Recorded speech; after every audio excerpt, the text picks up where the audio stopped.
Pemirsa, Pelabuhan Nusantara Kota Parepare, Sulawesi Selatan mulai kedatangan para pemudik asal Kalimantan jelang libur Lebaran Idul Fitri. Ya, warga memilih mudik lebih awal untuk menghindari lonjakan penumpang.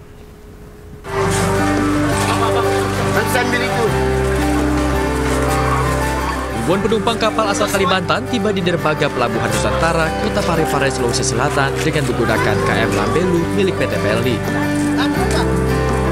Meskipun arus mudik libur Lebaran Idul Fitri masih sepekan, namun lonjakan penumpang kapal di Pelabuhan Nusantara Kota Parepare ini sudah terlihat padat. Pasalnya, alasan warga untuk memilih mudik lebih awal untuk menghindari lonjakan penumpang kapal saat arus mudik Idul Fitri nanti. Padat. Ini dalam rangka apa balik, Bu? Ya? Dalam rangka apa balik? Mau Lebaran, mudik Lebaran. Sama keluarga di kampung? Ya, ada keluarga di kampung. Bu, kenapa memilih mudik lebih awal, Bu? Ya? Kenapa memilih pulang lebih awal? Karena mau kumpul-kumpul keluarga. Meskipun mengambil waktu mudik lebih awal, namun kepadatan penumpang sudah terjadi di atas kapal. Selain menghindari lonjakan, tujuan mudik lebih awal ini yaitu untuk menghabiskan waktu lebih lama dengan keluarga di kampung halaman. Dari Parepare, Sulawesi Selatan, Edwin Eka Pratama, A-News melaporkan.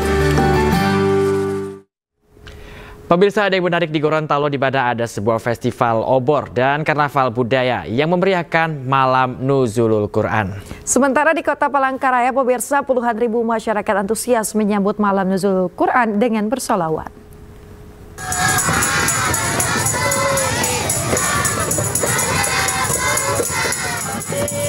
Meriahkan Malam Nuzulul Quran, ribuan peserta antusias ikuti festival obor sambil menyajikan lagu sholawat Nabi sejauh 2 km di Kelurahan Molosifat, Kecamatan Kota Barat, Kota Gorontalo.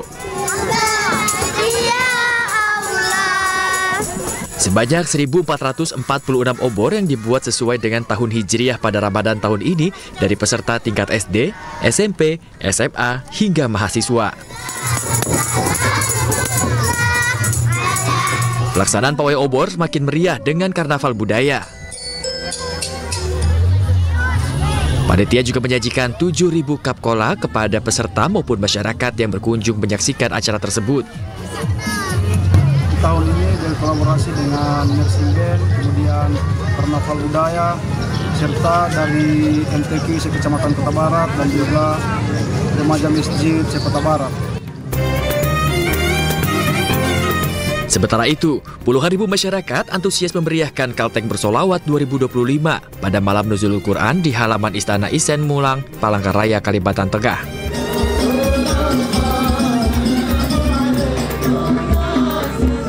Acara kali ini menghadirkan penceramah kondang asal Kalimantan Timur dan juga Syakir Daulay Nurul Mustafa untuk memimpin lantunan solawat. Kita taring tangan, bawa-bawa bergotong royong.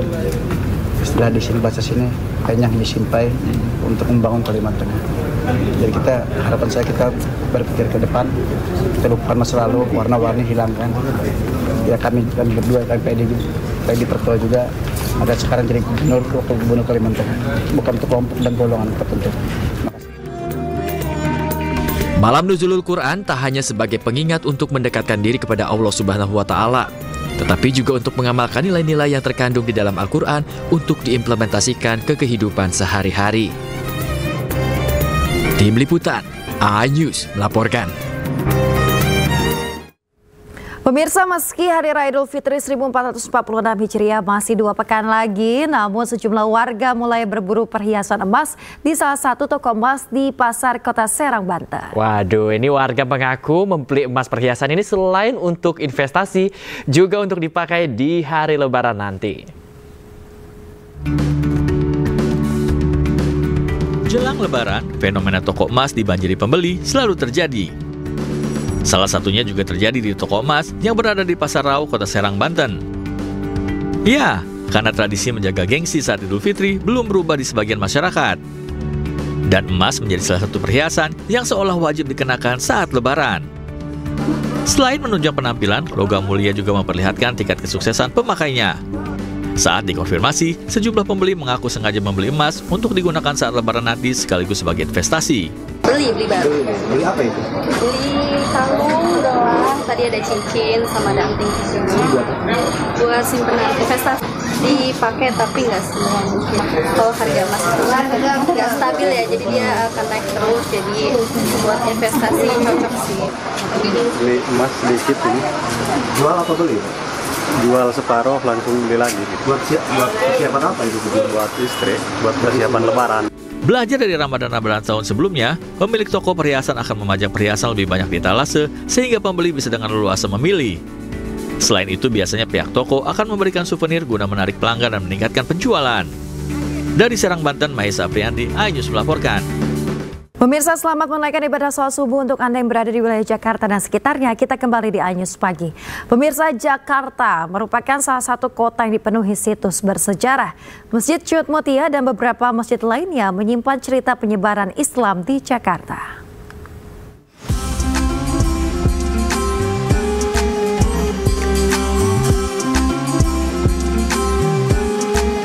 Peninggalan penyebaran Islam pada masa lalu di Jakarta, salah satunya berada di Masjid Cut Mutia yang berada tak jauh dari Stasiun Gondangdia, Jakarta Pusat. Sebelum digunakan sebagai tempat ibadah, Masjid Cut Mutia pernah difungsikan sebagai kantor pos maupun kantor jawatan kereta api. Ya, ini pernah jadi kantor pos, pernah menjadi kantor jawatan kereta api. Jadi habis kita merdeka kan ibu kota diserahin kepada Belanda dan Soekarno, Hatta, dan seluruh kabinet itu pindah ke Jogja. Nah, gedung ini termasuk yang kemudian ditinggalkan dan dipakai sama Belanda sebagai kantor jawatan kereta api.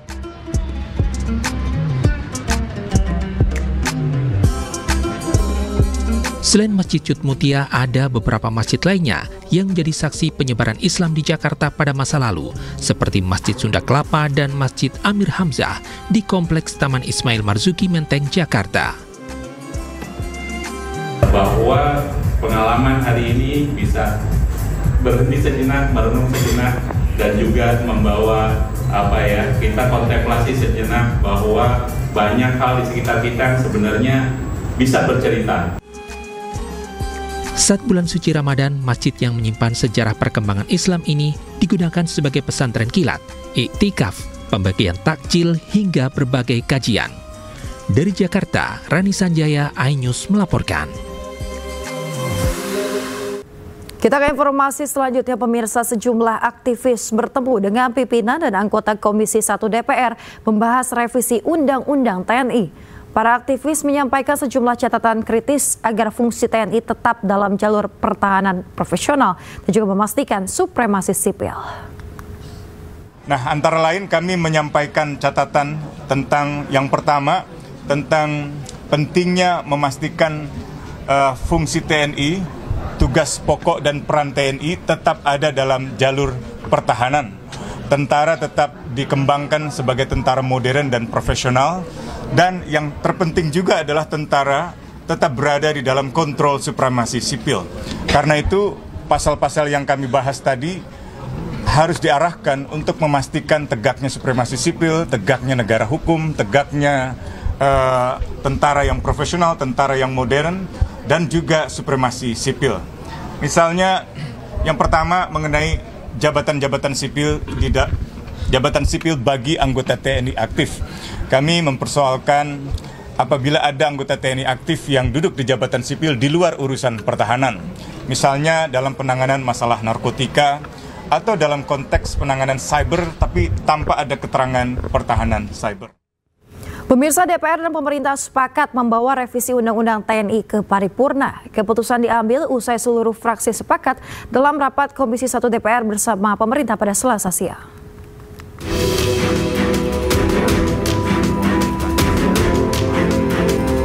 Komisi 1 DPR RI bersama pemerintah sepakat revisi Undang-Undang Tentara Nasional Indonesia dibawa ke tingkat 2 atau paripurna. Keputusan ini disetujui oleh seluruh fraksi di DPR dalam rapat kerja Komisi 1 DPR Selasa siang. Rapat juga dihadiri Menteri Hukum dan Wakil Menteri Pertahanan. Selanjutnya, rapat paripurna untuk mengesahkan RUU TNI akan digelar Kamis pekan ini. Bahwa pemerintah juga telah menyetujui RUU tentang perubahan atas Undang-Undang Nomor 34 Tahun 2004 tentang TNI untuk dibawa pada pembicaraan tingkat 2 dalam rapat paripurna DPR RI untuk disetujui menjadi undang-undang. Perubahan Undang-Undang TNI mencakup perpanjangan usia dinas keprajuritan, penambahan kementerian atau lembaga yang bisa diduduki prajurit aktif menjadi 15 instansi dan operasi militer TNI di luar peran. Dari Jakarta, Tim Liputan iNews melaporkan. Pemirsa, sidang perdana dengan terdakwa Hasto Kristianto digelar di Pengadilan Tipikor Jakarta. Agenda sidang perdana adalah pembacaan surat dakwaan jaksa penuntut umum.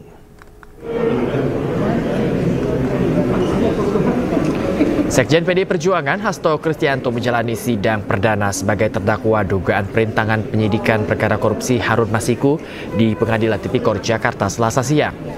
Dalam dakwaannya, jaksa penuntut umum mengungkapkan Hasto Kristianto memberi uang 600 juta rupiah ke anggota KPU 2017 hingga 2022. Wahyu Setiawan, yang mana ini adalah anggota KPU periode 2017-2022 yang terlibat kasus ini, pemirsa, di mana Hasto juga didakwa merintangi penyidikan, salah satunya dengan memerintahkan Nur Hasan untuk meminta Harun Masiku merendam handphone atau ponselnya ke dalam air. Terdakwa bersama-sama Doni Tri Istiqomah, Saiful Bahri dan Harun Masiku telah memberi uang sejumlah $57.350 Singapura atau setara 600 juta rupiah kepada pegawai negeri atau penyelenggara negara, yaitu kepada Wahyu Setiawan selaku anggota Komisi Pemilihan Umum Republik Indonesia periode tahun 2017-2022 yang diangkat berdasarkan keputusan Presiden Republik Indonesia nomor 43/P tahun 2017 tanggal 10 April 2017 tentang pemberhentian dan pengangkatan anggota Komisi Pemilihan Umum yang memiliki wewenang secara kolektif kolegial, antara lain melakukan pengambilan keputusan terkait tahapan-tahapan pemilu dan menerbitkan keputusan KPU terkait hasil pemilu bersama-sama Agustiani Tio Pridelina dengan maksud supaya pegawai negeri atau penyelenggara negara tersebut berbuat atau tidak berbuat sesuatu dalam jabatannya yang bertentangan dengan kewajibannya, yaitu uang tersebut diberikan dengan maksud supaya Wahyu Setiawan mengupayakan agar KPU RI menyetujui permohonan pergantian antar waktu atau PAW calon legislatif terpilih daerah pemilihan Sumatera Selatan 1 atas nama Rizky Aprilia kepada Harun dengan sengaja mencegah, merintangi atau menggagalkan secara langsung atau tidak langsung penyidikan, penuntutan dan pemeriksaan di sidang pengadilan terhadap tersangka dan terdakwa ataupun para saksi dalam perkara korupsi, yaitu dengan sengaja telah melakukan perbuatan mencegah, merintangi atau menggagalkan secara langsung atau tidak langsung penyidikan terhadap tersangka Harun Masiku. Kemudian terdakwa melalui Nur Hasan memberikan perintah kepada Harun Masiku agar merendam telepon genggam miliknya ke dalam air dan memerintahkan Harun Masiku untuk menunggu atau standby di kantor DPP PDI Perjuangan dengan tujuan agar keberadaannya tidak bisa diketahui oleh petugas KPK. Pada sekitar pukul 18.35 WIB, bertempat di sekitar Hotel Sofian, Cut Mutia, Jakarta, Harun Masiku bertemu dengan Nur Hasan, menindaklanjuti perintah terdakwa, dan atas bantuan Nur Hasan pada jam 18.52 WIB, telepon genggam milik Harun Masiku tidak aktif dan tidak terlacak. Selanjutnya, petugas KPK memantau keberadaan Harun Masiku melalui update posisi telepon genggam milik Harun Hasan yang terpantau pada jam 20.00 WIB bersama dengan Harun Masiku berada di Perguruan Tinggi Ilmu Kepolisian atau PTIK. Dan pada saat bersamaan, Kusnadi selaku orang kepercayaan terdakwa juga terpantau berada di PTIK.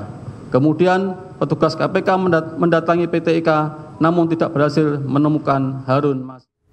Pemirsa, kuasa hukum Hasto Kristianto, Febri Diansyah, membantah dakwaan yang menyudutkan Hasto. Mereka menduga ada upaya sedemikian rupa mengubah dakwaan untuk menjerat Hasto Kristianto. KPK yang sama, lembaga yang sama membuat dua dakwaan dengan fakta uraian yang bertolak belakang. apakah sedemikian rupa mengubah dakwaan hanya untuk menjerat Hasto Kristianto? Tentu itu yang menjadi pertanyaan kami. Karena ini kan satu perkara secara keseluruhan. Selain itu tentu saja banyak perbandingan dengan putusan yang sudah berkekuatan hukum tetap yang juga kami catat tadi. Contoh paling sederhana adalah ketika ada uraian dakwaan yang seolah-olah Pak Hasto memerintahkan Nur Hasan untuk menghubungi Harun Masiku untuk menenggelamkan handphone. Di fakta persidangan dan di keterangan Nur Hasan sendiri, tidak ada Pak Hasto memerintahkan hal tersebut. Justru di persidangan sebelumnya muncul yang datang adalah orang-orang berbadan tegap. Jadi bukan Pak Hasto yang menghubungi ataupun yang datang. Fakta ini sangat bertolak belakang. Karena itulah ini yang menjadi catatan kami juga. Apa sebenarnya maksud di balik dakwaan itu sehingga sedemikian rupa memutarbalikkan fakta hukum yang sudah muncul di proses persidangan. Pemirsa, sementara itu Sekjen PDI Perjuangan Hasto Kristianto menegaskan dirinya mengalami kriminalisasi hukum.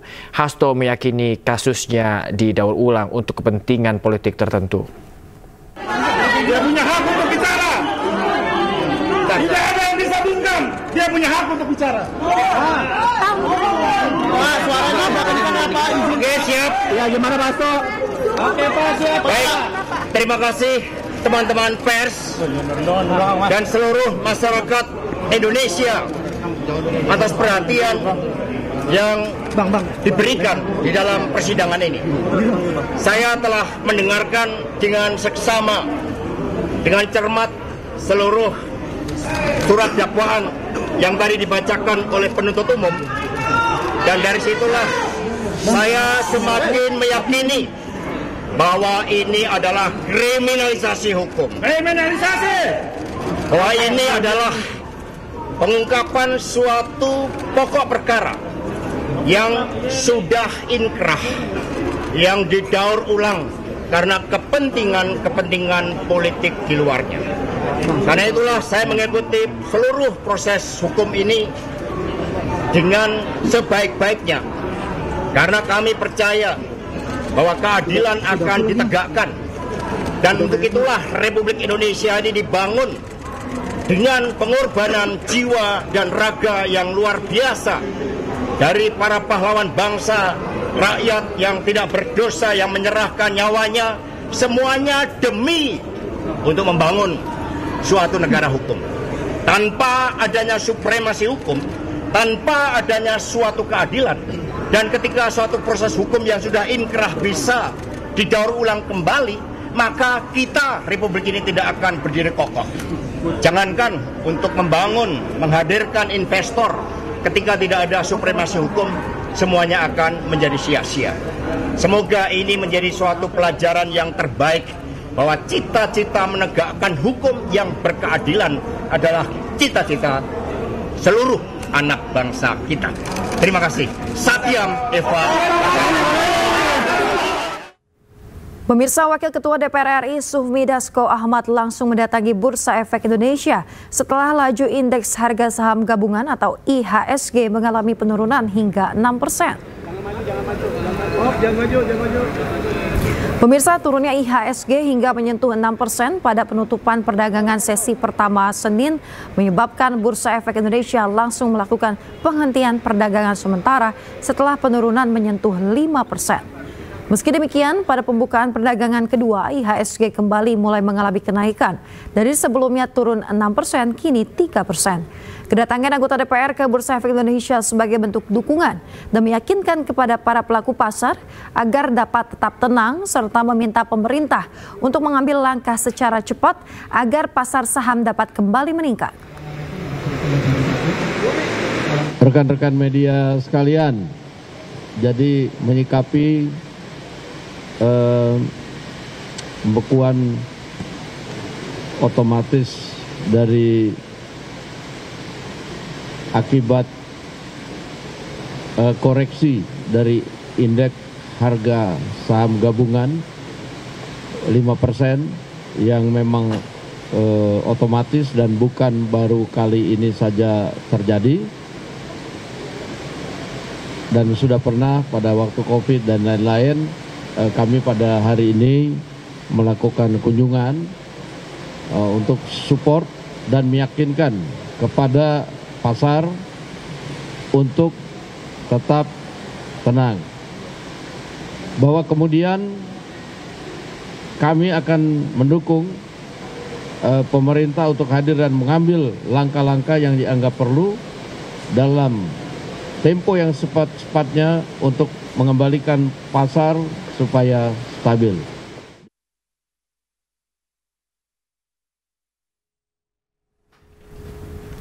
Ya, pemirsa, Menteri Keuangan RI Sri Mulyani buka suara menjawab isu mundur dari Kabinet Merah Putih Prabowo Gibran. Ya, selain itu pemirsa, Sri Mulyani juga menjelaskan terkait penyaluran THR 2025 untuk ASN. Saya juga menegaskan banyak yang berumor mengenai posisi saya. Sampai sekarang, saya tetap fokus menjalankan tugas negara, kepercayaan Presiden untuk mengelola APBN dan keuangan negara secara profesional. Ini untuk menegaskan terhadap berbagai rumor mengenai posisi Menteri Keuangan. Sampai dengan hari ini adalah hari kedua sebetulnya. Pada pukul 16 tadi,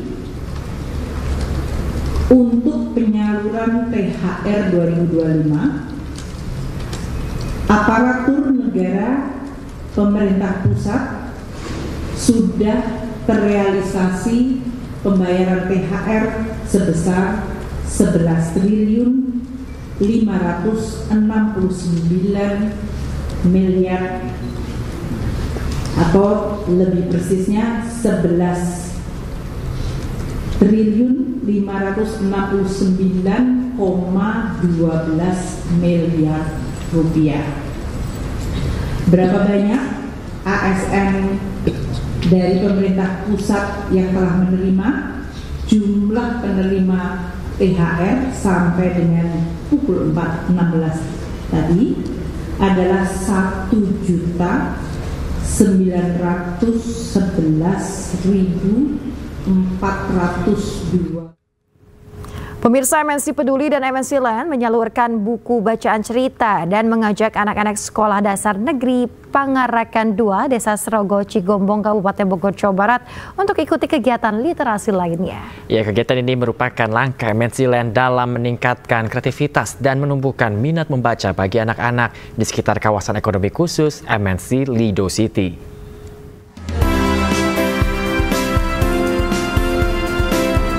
Siswa-siswa SDN Pangarakan 2 Serogol Cigombong Bogor yang berdampingan dengan area kawasan ekonomi khusus MNC Lido City tampak antusias saat diajak berkreasi oleh tim MNC Peduli dan MNC Land yang berkunjung ke lokasi. Anak-anak diajari mewarnai dan mendesain gambar bermotif batik serta memanfaatkan limbah plastik dalam membuat seni wajah. Melalui program Generasi Cerdas Anak Bangsa, MNC Peduli dan MNC Land juga menyalurkan buku bacaan kepada SDN Pangarakan 2 guna meningkatkan literasi dan minat baca anak-anak. Saya berterima kasih sekali kepada MNC Peduli yang telah datang ya memberikan sebuah bantuan buku. Harapan saya ya ke sana anak-anak akan lebih gemar lagi dalam membaca dengan bantuan seperti ini, dan kemudian anak-anak lagi lebih kedepannya itu lebih berkembang lagi. Bersama para guru, siswa-siswi ini juga diajak mengeksplorasi bakat dan kreativitas melalui kegiatan membuat alat peraga pernapasan pada organ tubuh manusia yakni paru-paru. Hari ini aku senang sekali karena bisa gambar bareng teman-teman dan MNC di sini. Hari ini kami membuat batik dari kertas. Alhamdulillah kami senang sekali MNC datang ke sini. Mudah-mudahan MNC datang ke sini lagi. MNC Peduli dan MNC Land berharap buku bacaan yang diberikan ini dapat memberikan manfaat bagi anak-anak demi mewujudkan generasi cerdas anak bangsa. Dari Bogor, Jawa Barat, Andi Firmansyah, iNews melaporkan.